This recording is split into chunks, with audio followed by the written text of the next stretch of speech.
Nope, it's not your house. And even though mortgage loan is typically the biggest expense item in a family's budget, actually property prices, they tend to rise over time, correct?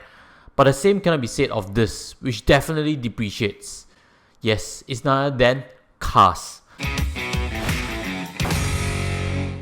Singapore is the only place, quite possibly, that cars cost more than $100,000.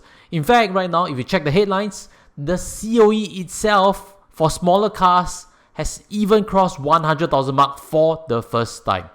Smaller cars means Cat A. Cat B is those with 1,600cc and above. And that category has already cracked the 100,000 mark for COE price about a year ago. What we can see from the latest bidding in April 2023 is that Cat A, which is a smaller car again, has surged up in terms of price by $7,220. So the natural question is, why is it going up so crazily? Is there some bidding war? Because quite obviously the quota over there, 507, does not seem to match the number of bids received, which is 750. Actually, it's not really true.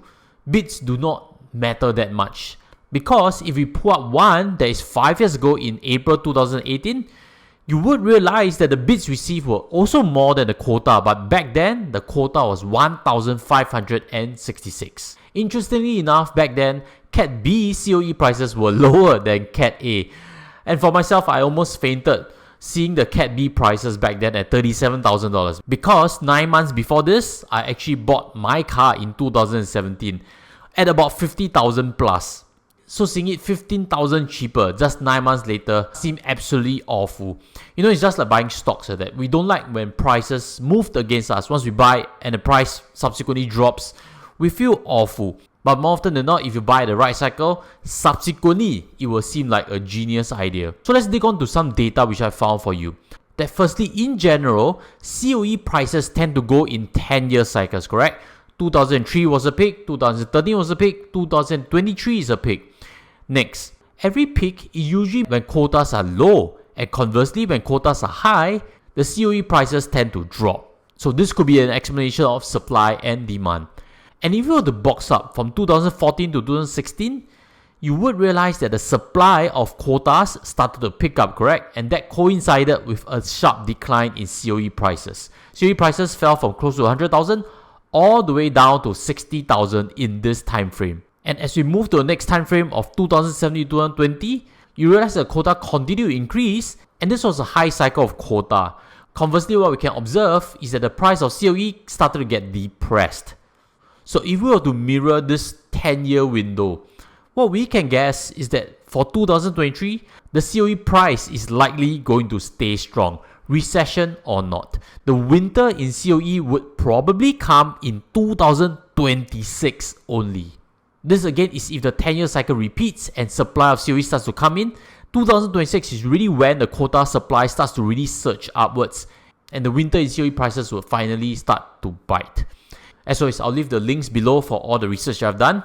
And if you appreciate the homework done for you, you appreciate this sharing, smash the like button. Up next, the usual discussion. There are changes, correct, the government has implemented to the COE system. And this new change is that calculation for new COE supply based on previous deregistrations will be over 4 quarters than 2. Long story short, this is meant to moderate out the cycle, which means the peak should not get too high and the trough should not get too low. But again, it doesn't change this 10-year cycle. And latest news, as what we can see, is that COE quota has actually started to inch up slightly already. The latest one for May to July 2023 is an increment of 1.5% over the previous quota. So you can really smell we are in the early stages of quotas climbing upwards. But again, it takes time to impact the price. So what about for Cat A, which is for smaller cars?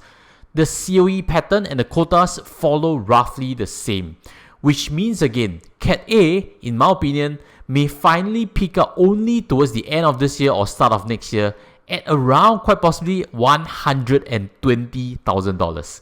That means also Cat B could even crack $140,000.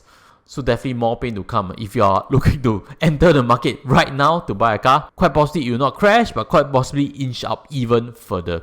But today's title is not about FOMO. Buy your car right now. Today's title is about the number 1 killer of wealth in Singapore, which is actually cars. The car I'm driving right now is a Mazda 6 and the current selling price is $190,000. I bought it about $120,000 back in 2017.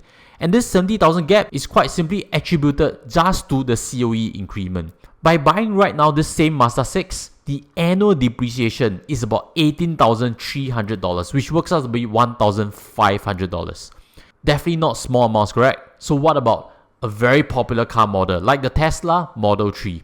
Right now it's retailing about $225,000. And if you break down depreciation to a monthly basis, you would realize that it will cost you $1,800 a month.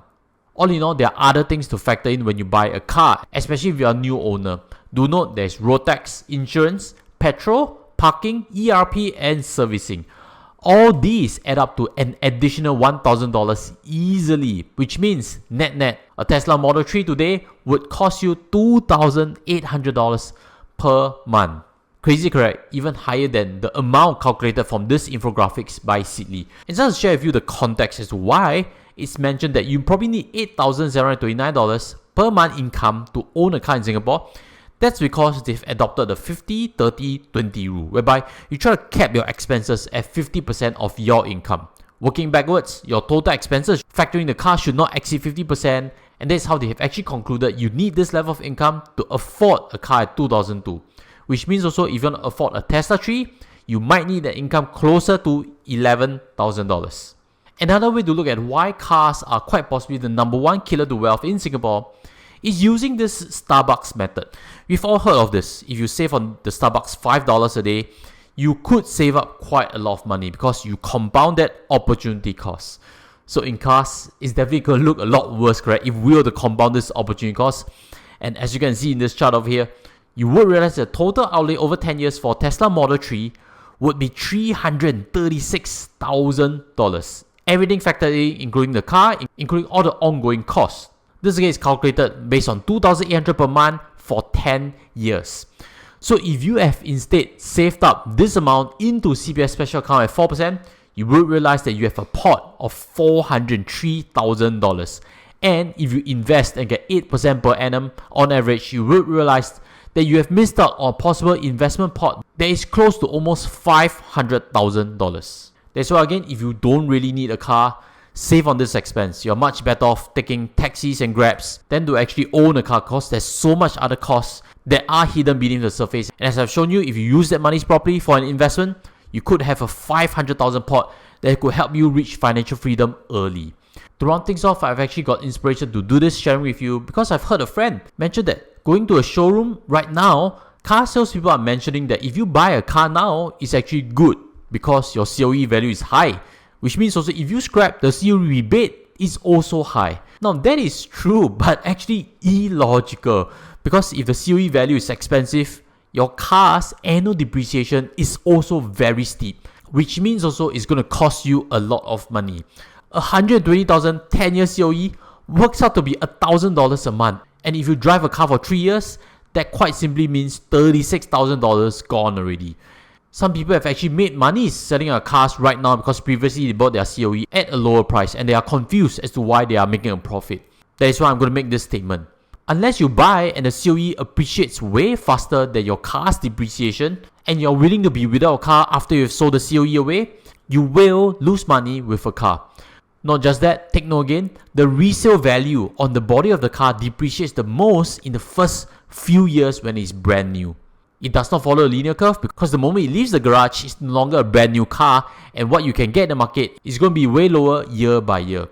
So if you're a young working adult, think very carefully again before owning a car. Make sure it's really going to help you in your career and your family life before you indulge in one. With that, I'll sign off from here, and hopefully this whole discussion is of much value, and I would like to invite you to one of my previous tutorials on why it actually makes sense to not buy a car with a loan, instead buy it fully with cash. If you haven't seen that tutorial, check that out, and I'll sign off from here. Take care as always. Goodbye.